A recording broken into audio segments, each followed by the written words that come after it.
تیر ورځ په مصروف ترین علاقہ شیخ ملتون ټاون په پرایویټ سکول مردان ماډل کې یو افسوسناک واقعه مخې ته راغله. د سکول پرنسپل د شاګرد نه آیفون موبایل ډیمانډ د 11 جماعت د پرچې پاس کولو دپاره کړی و چې د پرنسپل ډیمانډ پوره کولو د کبله طالب علم اسامه د غلا لار اختیار کړه چې پرنسپل له ډیمانډ پوره کړم او د 11 پرچې کې پاس شم.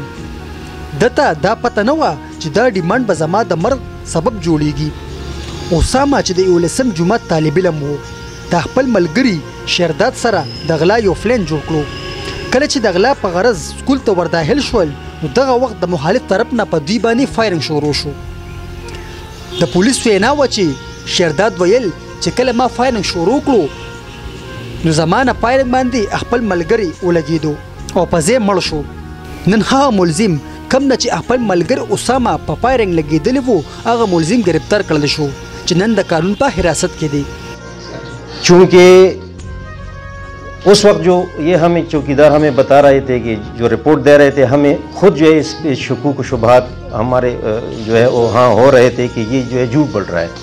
लेकिन चूंकि वहाँ पे कैमरे लगे हुए थे तो उस कैमरों की वजह से हमें काफ़ी जो है क्लू मिल गई और हम जो है असल मुलजिमान तक पहुँच गए स्कूल के कैमरों की वजह से.